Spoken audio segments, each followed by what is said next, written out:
ಮಾಡ್ತೀನಿ, ಏನು ನಾರ್ಮಲ್ ಇದರಲ್ಲಿ ಹೆಂಗೆ ಅಂಡರ್ಸ್ಟ್ಯಾಂಡ್ ಆಗುತ್ತೋ ಅದು ನಾನು ಮೀಡಿಯಾಗೆ ಶೇರ್ ಮಾಡ್ತೀನಿ ಶಾರ್ಟ್ಲಿ. ಅದು ಆದಮೇಲೆ ಪಾಯಿಂಟ್ ನಮಗೆ ಕ್ಲಿಯರ್ ಆಗಿ ಗೊತ್ತಾಗಿದೆ. ನಾವು somebody has to go in physically, that is the plan. ಸ್ಟಾರ್ಟಿಂಗಿಂದ ಅದೇ ಪ್ಲ್ಯಾನ್ ಇತ್ತು. ಆ್ಯಂಕರ್ ಮಾಡೋದಕ್ಕೆ ನಮಗೆ ವ್ಯವಸ್ಥೆ ಆಗಬೇಕು. ಸೊ ಆ್ಯಂಕರ್ ಮಾಡೋದಕ್ಕೆ ನಾವು ಸಾಕಷ್ಟು ಸೋರ್ಸಸ್ ನೋಡ್ತಾ ಇದ್ವಿ. ಲೋಕಲ್ ಫಿಶರ್ಮೆನ್ಸ್ ಹೆಲ್ಪ್ ತಗೊಳ್ತಾ ಇದ್ದೀವಿ, ಈ ಟಗ್ ಬೋಟ್ ಒಂದು ಅರೇಂಜ್ ಮಾಡ್ತಾ ಇದ್ದೀವಿ.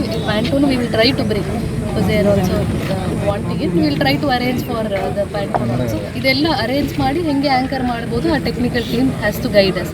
ಡಿಸ್ಟ್ರಿಕ್ಟ್ ಅಡ್ಮಿನಿಸ್ಟ್ರೇಷನ್ಗೆ ಅದರಲ್ಲಿ ಎಕ್ಸ್ಪರ್ಟೈಸ್ ಇಲ್ಲ, ಅದು ನೇವಿ ಮತ್ತು ಈ ಮಲ್ಪೆಯಿಂದ ಏನು ಟೀಮ್ ಬಂದಿದೋ ಅವ್ರು ಮಾತಾಡ್ಕೊಂಡು ನಮಗೆ ಹೇಳ್ತಾರೆ how they will go forward. ಇಲ್ಲ, ಆ ಟೀಮ್ ಬಂದಿದೆ, ನಮಗೆ ಟಗ್ ಬೋಟ್ ಬರ್ತಾ ಇದೆ. ಬಂದ ಮೇಲೇ ಅವರ ಆಪರೇಷನ್, ಆ ರೇಡಾರ್ ಟೀಮ್ ಏನು ಪಾಯಿಂಟ್ಸ್ ಮಾಡ್ತಾ ಇದ್ರು ಇವತ್ತು ಬೆಳಗ್ಗೆ ನಮಗೆ ರಿಪೋರ್ಟ್ ಕೊಟ್ಟಿದ್ದಾರೆ. 4 ಪಾಯಿಂಟ್ ಕೊಟ್ಟಿದ್ದಾರೆ. ಅದರಲ್ಲಿ ಒಂದು ಪಾಯಿಂಟ್ ಅಲ್ಲಿ ನಮಗೆ ಕೊಟ್ಟಿದ್ದಾರೆ. ನಾವು ಆ ಪ್ಯಾಂಟೂನ್ ಅಂತ ಏನು ಅರೇಂಜ್ ಮಾಡ್ತಾ ಇದ್ದೀವಿ, ಕೆಲವೊಂದು ಟೆಕ್ನಿಕಲ್ ರೀಸನ್ ಇಂದ ಬರ್ಲಿಕ್ಕೆ ಆಗಿಲ್ಲ. ಅದು ಡಿಸ್ಮ್ಯಾಂಟಲ್ ಮಾಡಿ ಮತ್ತೆ ಅಸೆಂಬ್ಲಿ ಮಾಡಿ ಬರಬೇಕು. ಆ ಎಕ್ಸ್ಪರ್ಟ್ ಟೀಮ್ ಸ್ವಲ್ಪ ಕೋಆರ್ಡಿನೇಷನ್ ಇಶ್ಯೂ ಆಯಿತು, ಸೊ ನಿನ್ನೆ ಬರಲಿಕ್ಕೆ ಆಗಿಲ್ಲ. ಸೊ ಇವತ್ತು ನೈಟ್ ಆ ಎಕ್ಸ್ಪರ್ಟ್ ಟೀಮ್ ಬರ್ತಾರಂತ ಅದು ಪ್ರಯತ್ನವನ್ನು ನಾವು ಕಂಟಿನ್ಯೂ ಮಾಡ್ತೀವಿ. Are not dropping it. But meanwhile ಅದು ಬಂದಿಲ್ಲ ಅಂತ ಹೇಳಿ ಟಗ್ ಬೋಟ್ಸ್ ಅರೇಂಜ್ ಮಾಡಬೇಕಂತ ನಮ್ಮ SP ಅವರು ಪೋರ್ಟ್ಗೆ ಮಾತಾಡಿಕೊಂಡು ಅರೇಂಜ್ ಮಾಡ್ತಾ ಇದ್ದಾರೆ.